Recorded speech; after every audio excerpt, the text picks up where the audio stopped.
What's up everybody? So first things first, if you haven't seen last week's video, go check that out before you watch this one or after you watch this one, but you gotta watch that one too, because that was 5 things that I love about my truck, and this week is 5 things that I hate about my truck. And also, if you did enter the giveaway, make sure you watch the entire video so you don't miss me announcing who won the giveaway and who won the LED pods. And also the last video was kind of just like a random scramble of all the 5 things. It wasn't really in any particular order, but for this video I'm gonna do the top 5 counting down. So like I'm gonna do number 5 first and then basically count down, and then the number 1 thing is gonna be the one that I hate the most about my truck. So just keep that in mind throughout this video.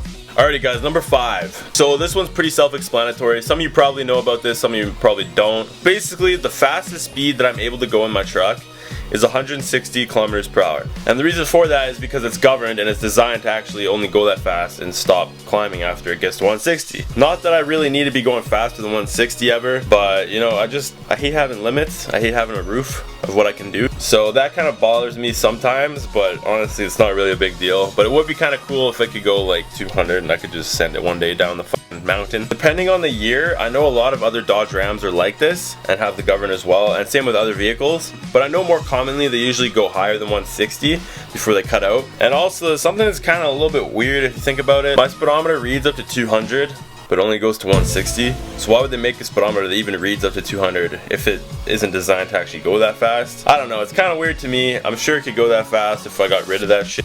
Would I go that fast in it? Probably not. And if I was going 200 and something exploded, I'd probably die. So probably just gonna stick to climbing through like snow and stuff like that, because it's more fun than going fast anyway. And I'll leave all the speed runs to the turbo diesels and all the racers and stuff like that. They can go have fun. Number 4. So once upon a time, the exhaust tips on my truck were super small and looked absolutely stupid being on a big truck on 37s. So what did I do? I went on Amazon, bought some 18-inch long, 6-inch tips. Nice chrome popping, they looked awesome. But wait a minute, where do I live? Oh yeah, that's right, Salt City. So I bought these really nice exhaust tips. I was keeping them nice and shined up, nice and chrome, flashy, blah blah blah. And then I went mudding for the first time with them. They got all muddy, but honestly it cleaned off not too bad when I really tried. So that was all good. So then winter came and the salt from the road slowly started to make them rust and make the chrome look shitty. I would try to clean the rust off with like sandpaper and like steel wool and stuff like that, and it honestly would just not come off. Like right now they're to the point where they're just covered in rust. They're actually orange completely now. Like looking at these things, you can't even tell that they're chrome or they were ever chrome. So that's why I said I'm gonna paint them a color. I'm thinking lime green or black. So I'm definitely gonna do that once it's warm enough and I get the chance to do so, because this rust is ugly as fuck. But yeah, that's one thing about my truck that bothers me, and it's kind of just like a little eyesore when you look at it. Not a crazy big deal. Would have been nice if the tips would have lasted like at least 2 years or something. But once again, I don't live in California or nothing, so it's kind of what I gotta deal with. Oh, by the way, I also hate this little rust spot that I just recently got on my truck. A lot of you guys have been commenting on that. Hate that as well.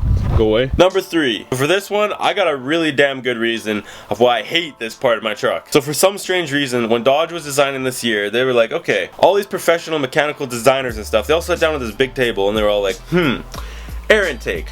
Why don't we put that right behind the headlight? Obviously no water is gonna splash up 2 feet and get into it, right?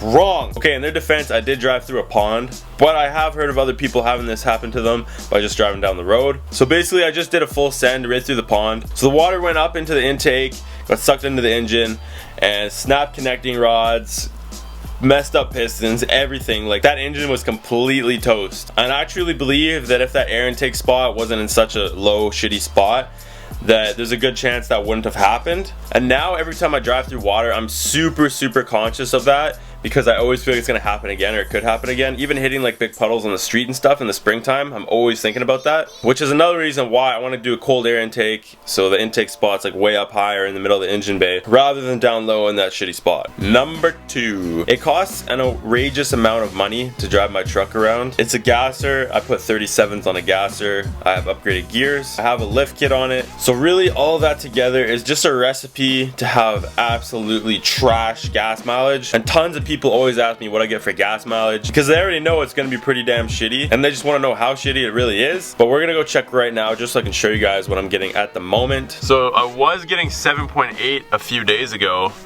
but switched up one little thing about my truck. Super easy to do, and I think it helped my gas mileage increase just a little bit, like half a mile per gallon. But even thinking back to when my truck was bone stock, I think I only got like 14 or 15 miles per gallon to begin with. So it's nothing super fantastic anyways. Because trucks nowadays are getting 20 plus, like easy. One of my buddies with a Cummins on 37s gets like double my gas mileage. But I can tell you one thing, I ain't about to stop driving my truck just because the gas mileage is so bad. I knew it was going to significantly decrease because of the things I was doing to my truck.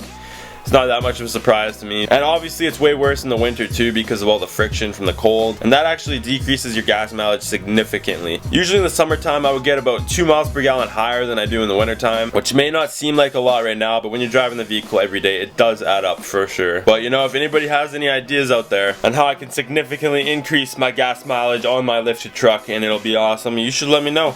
By the way, the reason why I'm cooped up in my room for the main part of this video is because it's cold and windy as hell outside right now. Like I said guys, it's cold and windy, it's snowy outside, so I'm just basically filming all the talking in here and then going outside and showing you guys what I'm talking about. Alright guys, are you ready? The thing that I hate the most about my truck. Can anybody guess it? Most likely you can.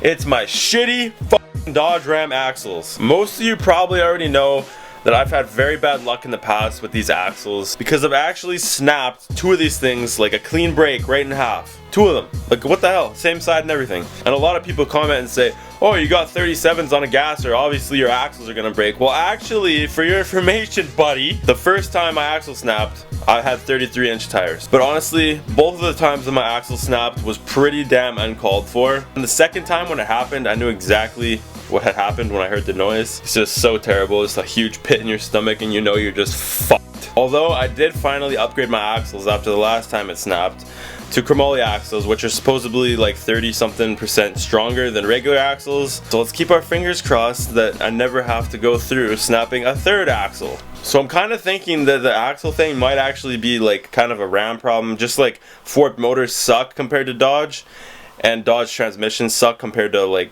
Chevy or whatever. I think this might just be one of those Dodge things that they're kind of lacking on. Let me know in the comment section down below what you guys think about that, or if you have any info or experience on that. And honestly guys, other than what I talked about in this video, I pretty much love everything about my truck, and I'm super happy and grateful for what I have, and you'd never catch me complaining about it. Unless I snap another axle, then you'd hear me swearing and freaking out and yeah. But anyways guys, that pretty much wraps up this video. Hope everybody has a great rest of the week, and just kidding, we gotta do the giveaway. A ton of you guys entered this giveaway. I'm pretty sure there's more comments on this video than there was likes, which does kind of make sense because you can't comment multiple times, and I know a lot of guys did. But anyways guys, we're about to choose the winner right now, and basically how I'm gonna choose the winner is I'm gonna take the amount of comments there is, go to a random number generator website, enter the number, whatever random number it gives me out of the total amount of comments is gonna be the winner, and then I have to scroll through all the comments and count them until I get to the whatever number of comment that it says. So let's do it. Alrighty guys, as you can see, 312 comments. So we typed in random number generator